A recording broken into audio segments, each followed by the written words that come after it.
Welcome back, Are We Clear Yet, fam? This is season 2, episode 3, and for this episode, we switched it up a little bit. This topic is coming from you, the viewer, where she asks, is there a sense of independence in marriage that can be had? Does that even exist? Let's check it out.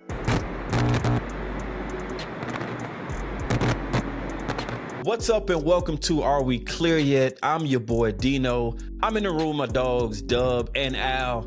Al, how you doing today, man? What's up, man? We're good. Yo, I'm chilling. Life is lifing, and I'm just blessed, man. So I got no complaints.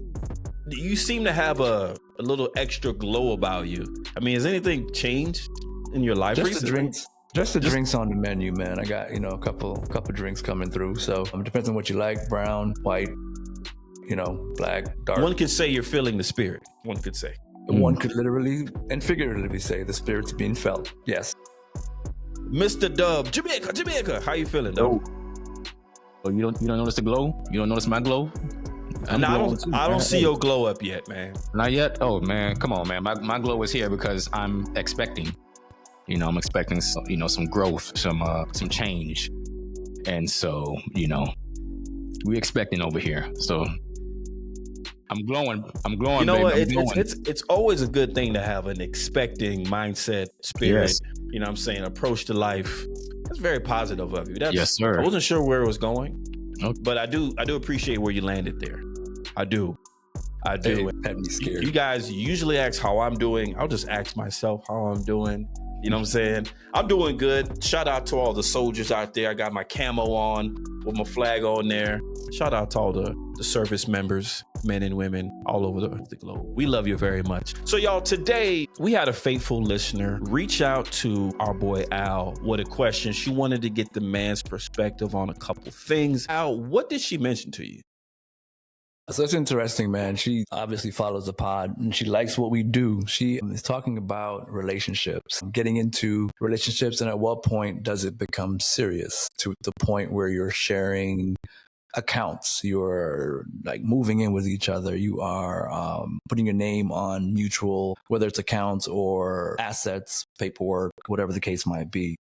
Couple of the things, like what changes should you make in your relationships, and when, and what constitutes, what's the impetus, I guess you would say, for making the changes? At what point do you know mutually that you can actually begin to do stuff like that? So was she talking within the context of purely dating, or like once you get married, do X, or it kind of just seems broadly? To me, yeah, I would say broadly, because it didn't. When she asked the question, she wasn't talking about marriage, but I think she was talking about a level of seriousness. I'm gonna probably let you two get this. I have the least amount of experience amongst, the three of us here. I may reserve my thoughts lastly. Who wants first at this? Dub? You gonna do it to me? Man. Boy, it's a lot to tackle here, man. So I guess we could start off by, there's different levels, right? So we have different levels of the talking stage. Then of course you go into a dating stage, and then you go into a exclusively dating stage, and then I guess that transitions to a relationship, which Right. then I guess the plan is then to transfer over to marriage. You just made a whole bunch of women mad with all them damn stages, by the way. Listen, Please continue. actually, I don't know if I have, because you never seen those memes, date them all, sis, until one becomes serious about you. I haven't seen that one. That's what type of time they. Listen, that's what it is right now. You date them all until one is serious about you. So they are also participating in similar stages. So it is what it is. And you know I what? stand corrected. Listen, the communication is what's important, right? 1,000%. Because with no communication, you have two parties that are assuming things. Mhm. You can meet somebody and be talking to them for 2 weeks and think that you're the only one, but as you cannot assume. You cannot assume. So, to me, a lot of this depends on the stage. Yes. And of course, I just feel like at a certain stage, things that were okay. There's things that are okay in one stage that may not be okay in the other stage. True. Things have to change at some point in the early stages.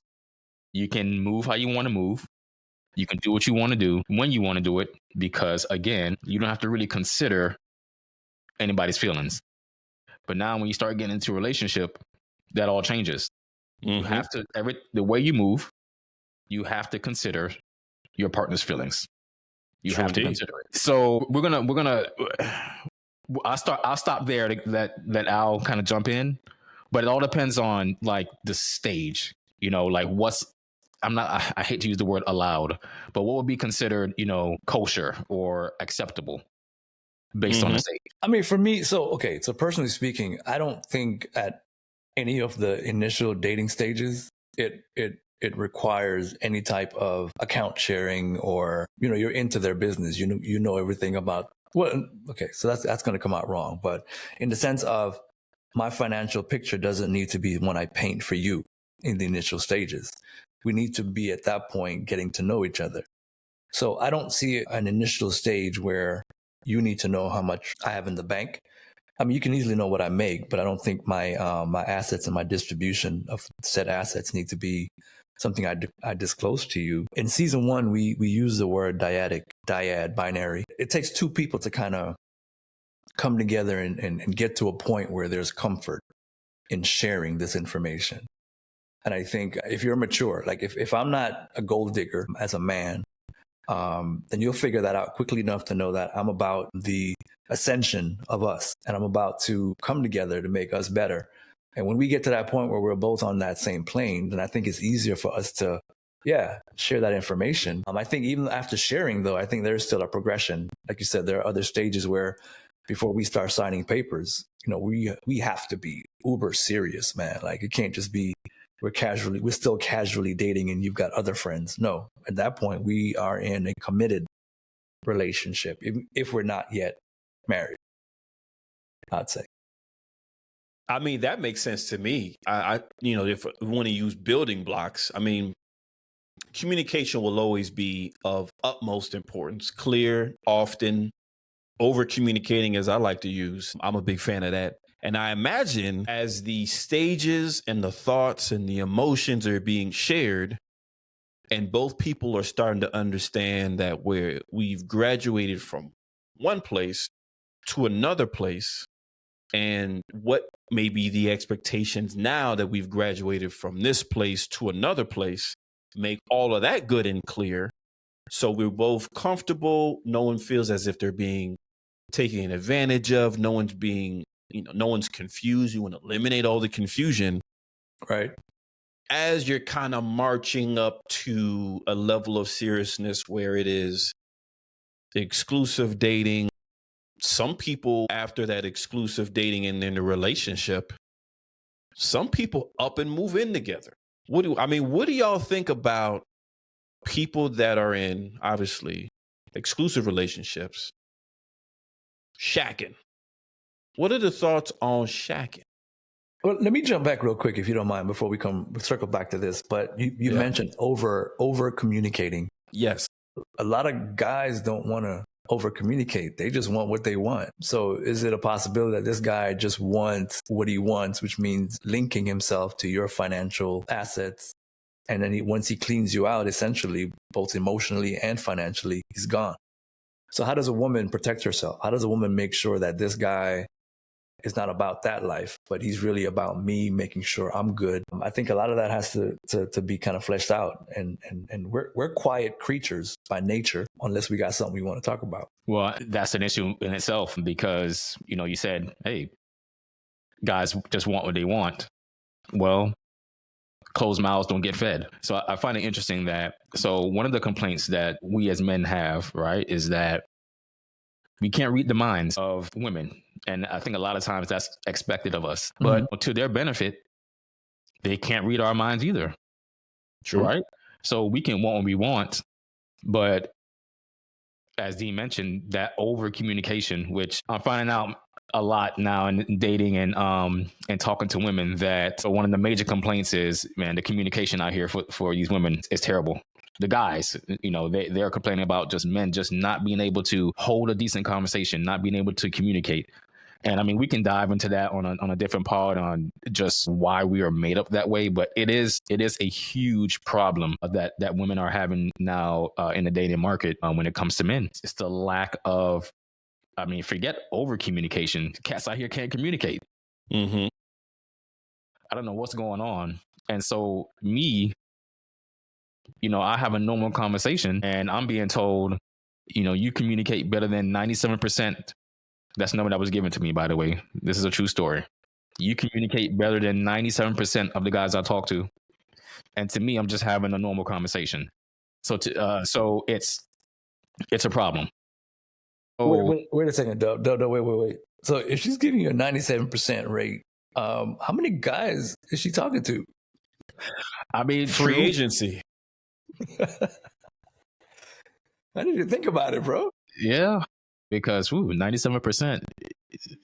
Yeah, that's a specific number. You would have to get up there because you can't say 10 because if you say 10, then 9, you still not at 97%. Mm-hmm. I just want to know, just want to know the shacking up thing, right? And just so you know, I bring that up because some folks is like, oh, well, we're wasting money. We're two different places. We're serious. So whose name is the apartment going to be in? Your name, my name? That automatically creates a financial relationship off the rip. So before you even get into the moral implications of it per se, an apartment, a place of residence, which, is a very common thing people are getting into once they've decided that this is a fit for them. That's an automatic financial obligation off the rip. And so I'm thinking, well, she might want to know, like, well, he's the guy? Should he do it? Should we find a way to both do it and how to approach that? And I think escalate that a bit. I think nowadays people may have houses. So I've got my house, you've got your house. Whose house are we going to move into? And what's going to happen with the other house? It's big now, man. These women got houses. Absolutely. Yeah, a lot more of them have houses than men. I would say. I mean, Of course, I can't quantify that right now, but I mean, 97%. Listen, there's a lot of dudes. There's a lot of dudes moving in. That's all I would say because they don't have their own. Do you think there's any trappings to that approach? Moving into a woman's house? Ooh, how much time you have? Listen, there could be. There could be a lot of trappings in that. There could be. Listen, so is premarital counseling still a thing? Absolutely. Okay. So is pre-engagement counseling. Now that one I didn't know about. I did not know about pre-engagement counseling. Wow. Yes. Okay. So, I mean, this is going to be a crazy analogy, but I would consider moving in together as a premarital counseling. You're crazy. That is crazy. I don't know where that came from, bro. I don't know. So who's the third party mediator who's going to guide you in the right direction on that premarital? Police. The bedroom. Okay. I say that in this regards. It's almost like this is God, man, I hate to use the word test drive, but this would give you a look into what a marriage might look like. Try it before you buy it. Actually walk down the aisle and say, I do.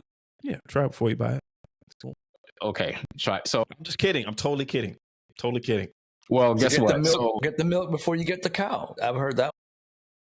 So it's not counseling per se.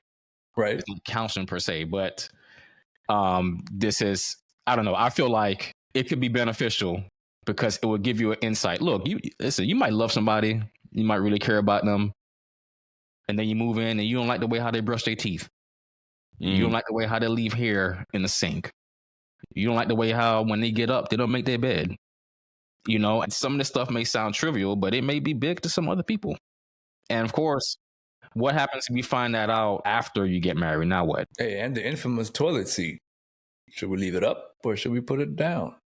I don't know. Here's my take on that, though, man. In terms of, I think it takes a very high level of maturity to decide to move in together. And usually I think as a man, I would prefer that I have my space and I'm having someone move in with me. And it isn't for control. It's just, I think we're built to be leaders. And I think to whatever degree we should be leading this relationship. If it comes to a point where this guy is moving into his girl's place, not that there's anything wrong with that, but then what's the dynamic there? Like, what's the leadership structure?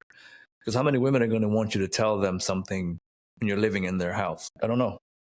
So do you think it is possible, realistic, to, before you pull the trigger on a decision like that, to just maybe walk down with the person, sit down with the person and say, how do you think we should approach this bill, this circumstance? Is that worth doing? I think so. But keep in mind, the communication is good up to the point where it's truth, because we can say and do anything to manipulate a situation. If we're not going to tell the truth, then when that bill really does come due, what are we really doing about it? But when that situation comes up where the hair is in the sink, what are we really doing? So we can fake it till we make it, which I don't think is good. I'm all about putting the cards on the table. You know, I mean, all 52 or 54 if you're playing with the jokers. You know, you just do what you got to do. Mm-hmm. But it comes back to that, the over-communication and then the truth. You know, the transparency of the situation. So I think adults, the maturity level has to be there where they understand this is what we're getting into and how do we proceed. Well, Al, you mentioned jokers. Let me just say this real quick. If you're out there playing spades with jokers, you're a rookie. Get off the table. It's more fun. It's more fun and you know it. Get off the table. Like the ace of spades is the highest spade in the book. How you going to make a game and you're going to create 4 more spades higher than the ace of spades? Why you need so much help? If you play with the jokers, get better. You're weak.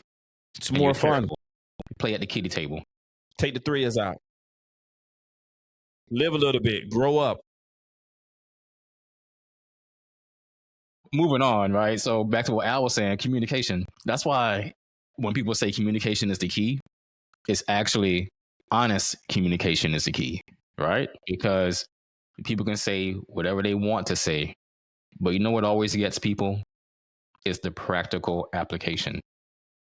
You can get on Facebook, you get on Instagram, or wherever the case may be, and you can say whatever you want to say. But what I've found is that when it comes down to the practical application, when the rubber meets road, a lot of people fold, or a lot of people throw what they've been saying on social media out the window. So I suppose the first logical step is find and assess, or find an honest person and test their honesty from time to time. Test is maybe a bad word. Maybe observe over time signs or lack of signs of consistency. And well, people ignore that, right? People ignore those signs. They'll see them, but they'll still ignore them. You know.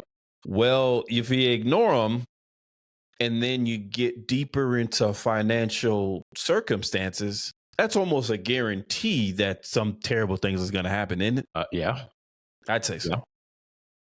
Because if you can't manage the little things that are easily manageable, then when the slightly more difficult things come up, what's going to happen? Well, going back to that listener for the pod, right? I feel like she was, which by the way, thank you to who submitted this topic for today. The way I read into it, it felt like she was speaking more on once you kind of transition to the marriage. So you've already made it through all those preliminary stages, and you are now like married. You know, what's up with the accounts? What's up with the boundaries? What's up with, practices? Like, do those change after the marriage? So like, how do you all feel about joint accounts? So should, you came into this thing, and even in the shacking up stage, I had my account, she had her own account. But now that we're married, does that mean automatically, hey, let's get a joint account? Or would it be considered like bad thing to not want a joint account and to just keep that small sense of individualism in a marriage? Well, and I'll tell you this. So it was a voice note to a degree in terms of how the information was transferred. So I feel like it was more along the lines of, the point of that merge, whether it's marriage or intimate seriousness. But I also feel like there was a bit of trepidation, a bit of fear. Like, do I want to share my information with this guy? Do I know enough? Even though I think I know him, is it enough for me to open up, give everything? I've given you my emotions. I've given you my physical state. I've given you access to my family, my friends. Now, do I, this part here for everybody, your credit, your money in your bank, that's big, and probably bigger than the other aspects. I don't know. It depends on how you look at it. But nowadays, your credit's so important, man. You can't buy things without credit, your money. Somebody could wipe you out. I watched a movie the other day called, I think it was Beekeeper, where it was just easy to hit a keystroke. And good. Yeah, like it's an excellent movie, by the way, if you get a chance to see it. Jason Statham. Yep. Jason Statham. And I loved what he did, though. He went and blew everything up. But can you imagine, man, somebody like just gets access. They got your password. They got this. And they can go get an ATM card made. They can just take your money and go. And you come home one day, they're gone. Your money's gone. And you're like just sitting there like, wait, what? So I think there's a lot of aspects to it, beyond the stage or the element that you happen to be in. Word that's circulating in my mind the last few minutes is trust. Trust. So I think about, do you trust a person or not? Now, that's a loaded question with a lot of things attached to it. And people are coming into relationships with their own relational history that I think should be shared, by the way. For example, if someone in the past mishandled your funds and you trusted that person, I think that's something you should tell the other person. I think you should come in and say, look, in the past, there's been incidents with X, Y, and Z. Right. And so I'm a little cautious when it comes to certain things. So number one, honesty and transparency, sharing, communicating. And number two, I do think, not to be very black and white about it, I do think the rubber kind of has to meet the road. Do you trust them or not? Because if you don't, then I'm not sure you should be moving forward and in a serious capacity to begin with. Because if you're one leg in and one leg out, I don't truly believe you're really going to experience true commitment and intimacy, so on and so forth with that other person if you have all those trepidations. Now, you could also, for example, I'm thinking, hey, what if we did it incrementally as far as the whole integration of our lives? What if we don't do everything all at the same time? Right. I don't think that's entirely unreasonable, especially if you told me why. But speaking for myself, I either kind of trust you or not. And I've definitely, for the most part, have come to the conclusion of what I'm willing and not willing to do. And so I'm not going to get to that point, I believe. I've never been married.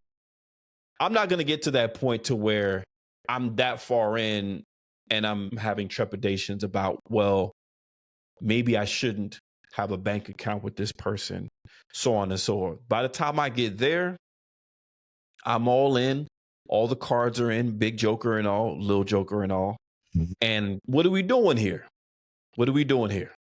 That's on that same line though, let's say, so usually women are, how you'd say, they're often more willing and more accepting and they're more trusting. So this girl opens up, she allows this guy to come in emotionally, physically, whatever. And then he's just been playing her this whole time, right?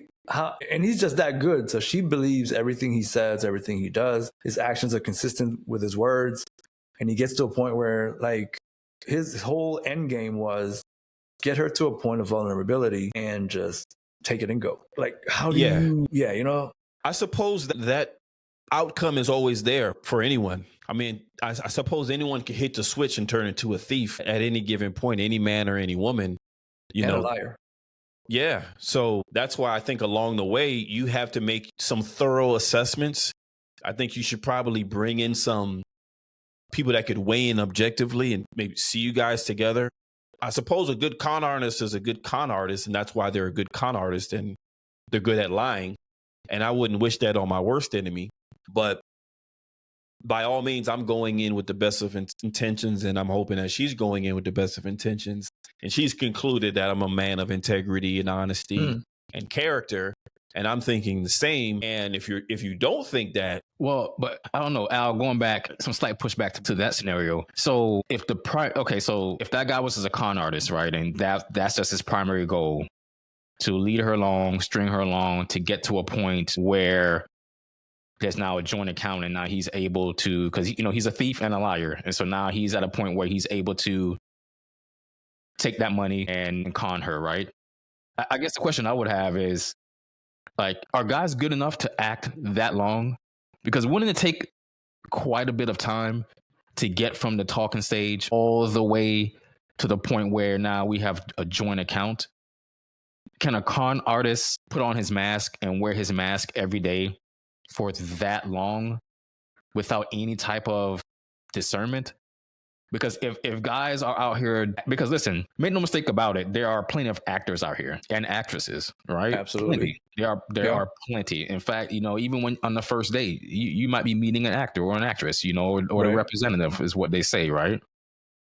But like, how many people can act that long without throwing off any red flags whatsoever? Tough. Well, that's a long con of long cons.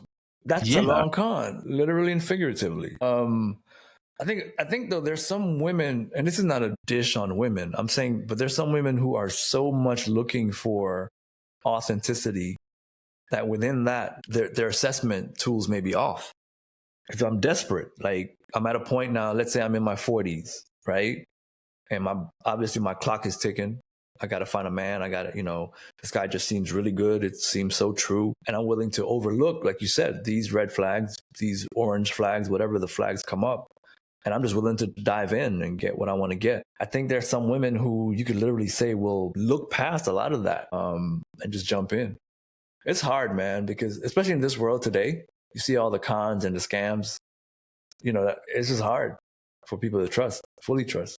Man, let me tell you, to all the guys out there who are just pretending that long, and even the women who are doing it, y'all missed your calling. You all should be showing up to casting calls, trying to get on some of these shows and movies, because I don't know about women, but for guys, I just feel like a man would be exhausted by the time he gets to that point of, I don't know.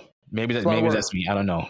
It's a lot of work. So yeah, it's a lot of work just to get to that end goal. And going back to you, Dean. So if you mentioned the word all in, so does your all in mean a joint account for you and then no personal account whatsoever, or a joint account but you still keep yours on the side? I think a combination route is fine. I think absolutely at least one joint account.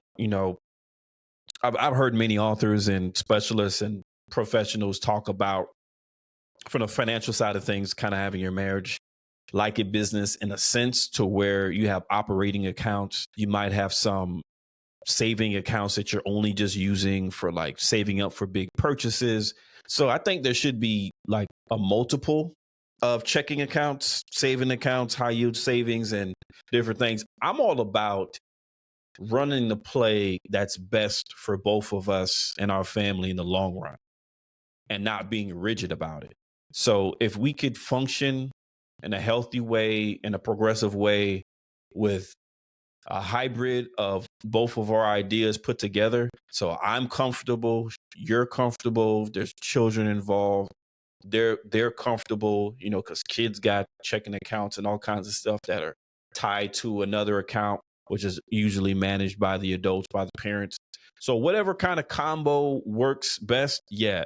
Now, I suppose, and I believe the voice note from the listener was talking about personal accounts too. And, there was kind of an independence thing I was kind of hearing, like retaining the independence and not, maybe having a spouse monitor and look at every time you get coffee, and wanting to maintain that independence without, having Big Brother watching. I suppose that's another piece to it. I don't necessarily see a problem with maintaining a personal account that I have no control over.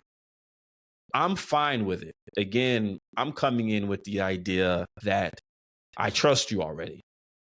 Now, if there's some circumstances involved where I'm noticing some things where stuff is coming up short that should be in the joint account, so on and so forth. I'm gonna be like, hey, these numbers, da da da da da. Hey, what should we do about it? As far as keeping personal checking accounts, especially if you want to, buy your boy something, I don't have a problem with that. That's fine. But I suppose it would have to be, for it to be a concern, I think it would have to be in conjunction with some type of action that make me think, well, financially we might be off course with a couple things.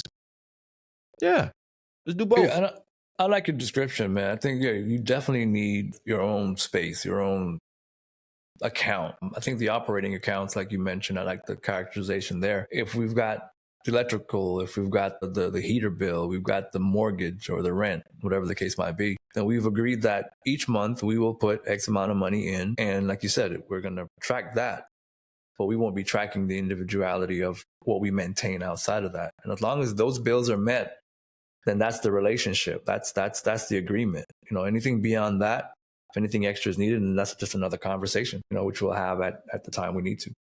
Yeah, because guess what? If the substance of the relationship isn't good, that's probably when I'm going to start looking at stuff like that.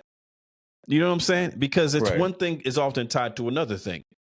If our relationship is good and it's healthy and we're not getting any weird letters and we have a very loving relationship, and I'm showing in multiple different forms that I care for you physically, tangibly, intangibly, all those things, nobody's thinking about what's going on in your personal checking. But if circumstances are not so great and the communication is bad, and I'm seeing something that I could observe as maybe you having an outside relationship, that's probably when I'm going to start thinking about your personal financial accounts. Outside of that, I don't see why it would even come up, honestly. For the most part. Basically, what you Cuba described is Gooding? Go ahead, Al. No, I was gonna say, was it Cuba Gooding who said, "Show me the money"? At the end of the day, yeah, it's just let's be honest, let's set it up, and let's do what we need to do. Well, yeah, it sounds like what Dean was describing was that trust, that level of trust starting to decrease a little bit in that instance, and so now that's why you might be watching that, and with that, so it sounds like everybody's okay here with joint accounts, but also having a personal account. So again, going back to the communication, what if she never tells you about the personal accounts and you find out about it later because you're okay with it? So what's the issue now? I kind of feel like it may not matter if the needs are being met as to because obviously she has more than what she's putting in. Just from a deductive standpoint, you're not going to think someone's putting their all into the joint account. So there has to be an account somewhere. So a guy like me, and I believe guys like us on this pod would ask questions that would get us to probably finding about this account before we have to discover it, in that kind of deceptive kind of way. I think we'll get there. You know what I mean? We're pretty good at the questions that we ask, I think. So guys just need to be intuitive, man. And just like how girls need to be intuitive, I think at the end of the day, this relationship is going to be what it is. And what I would tell the caller, this would be my answer to the caller. You have to manage your relationship. You have to know, you have to look for the signs that's going to tell you whether or not this is the direction you want to go. Just like you do in GPS, man. Every once in a while, it recalculates. Every once in a while, it loses signal. Every once in a while, it sends you in the wrong direction. You got to know where you're going. And I think when that conversation is had up front, and you kind of both have a map or a picture of where you want to go, a lot of these issues don't become issues. They only become issues when one person set the GPS to go in the other direction, and then now you're clashing because you don't know what's going on. But I feel like the trust, the over communicating, the honest over communicating is going to lead you to make these decisions. So if I'm this caller, I'm like, you'll know. And if you decide to ignore the signs that are right in front of your face, then you're going to definitely have a problem. Yep. Mm-hmm. What about, go ahead, Up. I mean, again, we can table this too, or we can talk about it now. I'm not going to disagree with what you guys are saying, but for me, I just wonder, how much independence in a marriage. We've discussed this before, but to me, it's teetering, because marriages are partnerships, right? And so, you hear the saying, there's no I in team, right? There's no I in team. There is an I in marriage, though. But my thing is, if you're married, marriage is supposed to be two people coming together as one, right? As one unit, under one accord, one unit. So I just, to me, independence and marriage, I'm not going to say it doesn't mix, but I just think it can be a slippery slope, because marriage is not independence. I mean, if you strip it down, it's not independence. It's a union of two people. I mean, it is a union. I'm saying this as a non-ever married guy here. It is a union, but you, in a very literal sense, you don't stop being yourself. You still are yourself. You still are an individual. You're a human being with your own thoughts. The union is, depending on how you're brought up, it's a divine, godly union and bringing together, but it's also a union of values, I believe. I bring up values because if two people decide, wife, or hey, husband, part of our values is, although that we're married, we don't have to have the same hobbies. We don't have to have the same favorite foods. We don't have to have the same favorite destinations. But what we do need to have is shared values that whatever those things are, they don't run afoul or run incongruent to what our values are. So I can like this, you can like that, but it has to be in line with our values. One of the values is obviously going to be honesty and transparency in there. And if we're talking about marriage, I would hope, at least speaking for myself, all of the accounts are going to be on the table. There are no hidden accounts. So here are all the accounts. Okay. Now, I have all these accounts. I know you have those accounts. You've shown me. I don't need to know what's going on every day in all your accounts. Why? Because I trust you. We have agreed that it's, if we're going to do any, let's say, for example, occupational changes. Well, guess what? That is something that affects both of us. That might affect, how much you're home. That might affect your mental health, how that might affect you in that way, and vice versa. Those types of things is going to be talked about, and hopefully it increases the household income. So, okay, well, guess what? We got another $30K coming in. Well, with that $30K coming in, maybe we can do this, that, and the other. Well, that's going to be honesty and transparency. All right. Well, what accounts do we want to put that in? Do we want to invest a little bit over here, put it in the market? Do we want to put a little bit over here in real estate? Do we want to take that trip that we always wanted? Maybe let's upgrade the ring. At the end of the day, it's going to be a conversation, and the decision should be in line with what our values are, because we already had those from the very beginning. Before we got married, we have our shared values. These are our values. This is what we're going to practice every day. You're a person, I'm a person. We're different people, but we've decided to come together and have a beautiful life together. But you're still an individual. I'm an individual. I might have things that might make me super depressed. Those things might not even affect you whatsoever, but you're going to be there for me, and vice versa. So yeah, I do believe like there is a measure of independence that's stripped, because I don't think, you should believe yourself to be living in isolation anymore, because you have a forever partner, at least in theory. And so by that logic alone, yes, I'm not single anymore, but I'm still an individual, still a person. But I'm blessed, and I got you in my corner. So then we can thug this thing out together. We're going to make wise decisions that's going to benefit us both and our children if we have them. And that's how we end up winning together, in my mind. Ooh, man, boy. I thought the organ player was going to hit. I don't know who that was for. E flat, you know what I mean? That E flat chord was going to hit, but I was preaching, man. That was preaching. Boy, Dean. Hey, sound like you're ready, boy. Sound like you're ready. I'm ready. Like you're ready. No, I'm ready to love tonight. Sorry. Boy, but at the end of the day, though, he's 100%, man. I think the trust, once you establish the trust and the honesty and the communication, I think it lets you get the levels. So however many levels for you, it's going to be different. It may be 10 levels for you. It may be 5 levels for me. I might get there quicker. One nugget I'll drop, though, is speaking to the independence or the individuality. As long as the independence isn't toxic to the relationship, I think I'm all for independence, because I believe if we always agree, only one of us is thinking. And I want to be in a relationship where we're both able to contribute to the conversation. I'm not going to always agree with it, but if we can meet the minds and get to a point where what we say gets us to a mutually beneficial end, then I'm okay. I'm okay, because I can't know it all and you can't know it all. So if we talk it through enough, ideas are going to pop, and that's going to help us to develop ourselves a lot better. Key point there. Yes, as sir. long as the independence is not toxic. Yeah. Key point, because I think that's what ends up happening. And so again, I'm not saying there shouldn't be any independence or individuality at all, but that's a slippery slope that I was mentioning. If when it becomes toxic and then some of those core values start to get ignored, or we become complacent in those core values because of that individuality. So it definitely has to be monitored. Agreed. Yeah. Within itself, within yourself.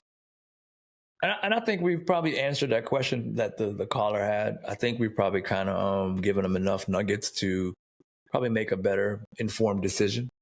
And I'm praying that, this helps us too. I mean, that's what we're here for, is sharing ideas and making sure we understand how we want to get to a mutually binary dyadic place where two of us are going to make a good decision to be better. I hesitate to bring up the topic of social media amongst couples. Almost want to say we should reserve that for a later time, because it is a can of evil worms at times. That's the end of so many relationships, because they watch a tape that sometimes is staged and they believe it and believe that it somehow mirrors or affects their personal relationship.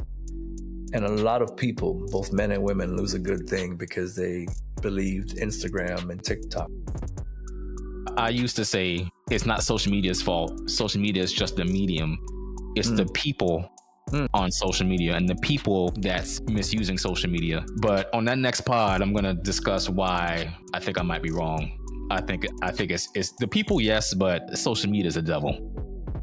It is a devil. This is my hot take. If you weren't firm in what you believed in before you jumped in the social media pool, you will likely drown.